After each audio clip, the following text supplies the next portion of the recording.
China's invasion of Taiwan is coming, possibly a lot sooner than you think.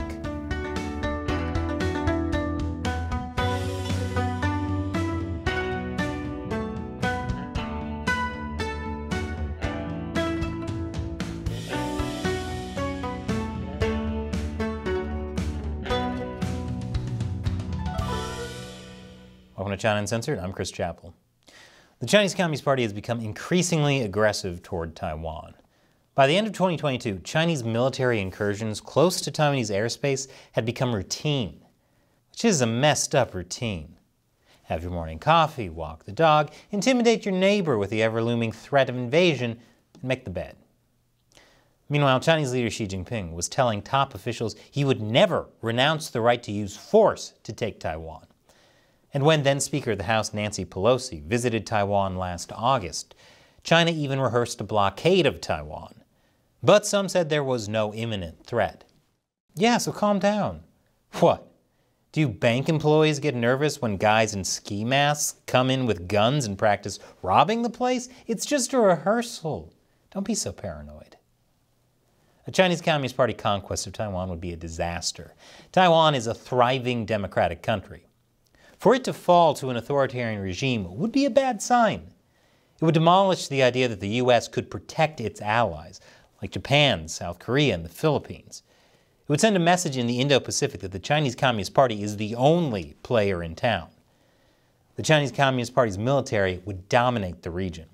But as much as the CCP wants Taiwan, it would prefer to take Taiwan through economic and diplomatic coercion. Or heck, maybe they'll finally just try being nice and offering them some flowers. It's almost Valentine's Day after all. They'd prefer that over military force. There are a lot of reasons for this. For one, Russia's botched invasion of Ukraine has shown how a small force of resistance fighters can hold off much better equipped invaders. And the CCP would not want to face the same international backlash. A war would also be very costly, both in terms of lives and, even more tragic for the CCP, money. There. I'll sacrifice as many citizens as it takes, but I won't let anything happen to you. China is in the middle of an economic crisis. It's made worse by a demographic crisis. And despite the rapidly aging population, many young people can't find work. Hey, they should try a job in the military. It's not like they have to worry about going to war anytime soon. They're just rehearsals. Stop being so paranoid. There's also the current COVID crisis. 80% of the country may be infected. That's more than 1 billion people. And many of them are elderly, which means they are more likely to die from COVID, especially when many hospitals look like this. There's so many cremations happening right now that in China, Burning Man isn't a music festival, it's what the air smells like. So again, an expensive invasion of Taiwan that kills off many of China's youth and risks a global backlash is not really plan A. Nevertheless, a top U.S. general is now predicting an invasion could be just 2 years away. And the U.S. is preparing. But in trying to avoid a war, could the U.S. end up accidentally sparking one? More after the break. Welcome back. People have been trying to figure out when China is going to invade Taiwan. Some have said 2027, which is the 100-year anniversary of the People's Liberation Army. Others have said 2035. When the party says it will have basically achieved socialist modernization. Although if they wait until they achieve that, they're not going to invade until half past never. Some have put an invasion as soon as 2024, though the Pentagon denied that. But in a recent memo, General Michael A. Minihan, who oversees the U.S. Air Force's fleet of transport and refueling aircraft, says, "My gut tells me we will fight in 2025. Well, that's a smart gut he's got there. My stomach only warns me of impending doom about 40 minutes after I get Arby's." Now, the Pentagon is denying this too. However, there is a lot to that date. General Minihan points out that both the U.S. and Taiwan have presidential elections in 2024. 2025 also lines up with what Taiwan's defense minister has said. But again, the general consensus is that there is a very real threat China will invade at some point. And the U.S. is preparing. Word is new Speaker of the House, Kevin McCarthy, will make a Taiwan visit this year. Other U.S. representatives have introduced a bill pushing for Taiwan's membership in the International Monetary Fund. That kind of recognition by an international organization would make it much more awkward for China to invade. Meanwhile, a congressional resolution has been introduced calling on the Biden administration to end the U.S. government's One China policy and formally recognize Taiwan independence. It also calls for a free trade agreement with Taiwan.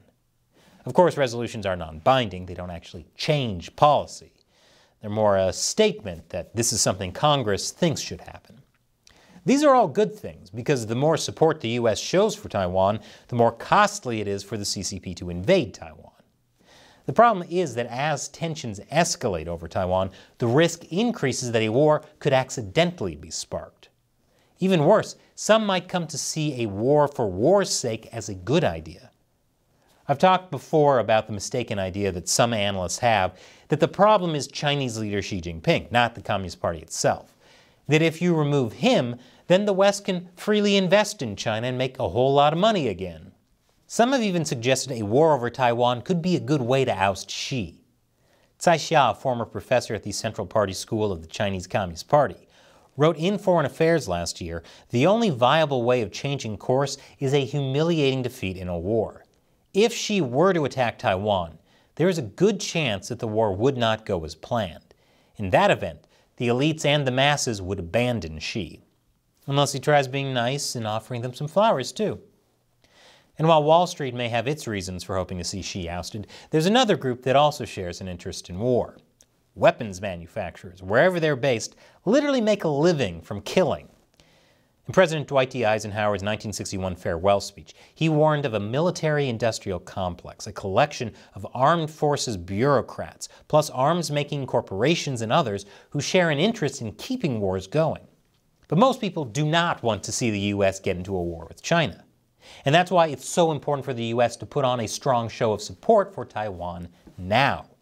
Because that's the best hope of preventing a war and breaking up the CCP's disturbing morning routine.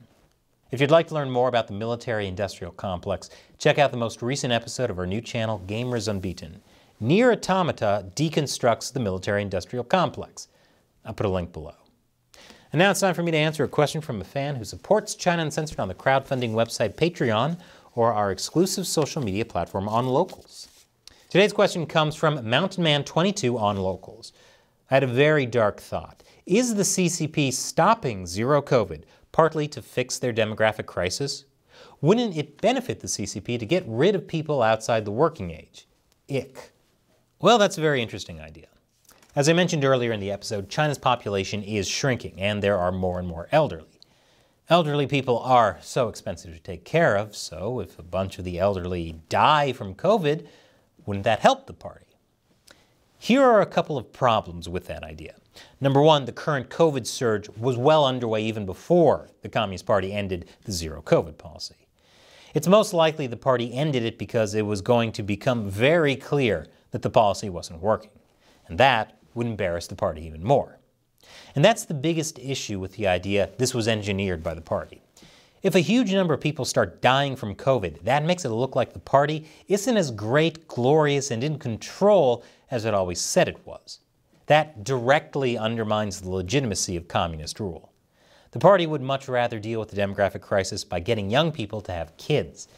That's why one province even ended the ban on unmarried people having children. Yes, that was not allowed before. I'd expect to see the party doing much more to encourage births, since that gives the party more control over people's lives, rather than hoping a pandemic outside of the party's control kills a bunch of elderly people. Thanks for your question and your support, MountainMan22, and thank you for watching. If you want to help us fight the Chinese Communist Party, join our exclusive social media platform On Locals. For a small monthly contribution, you can chat with Matt, Shelley, and I, as well as the entire community. Join at ChinaUncensored.locals.com. Once again, I'm Chris Chappell. See you next time.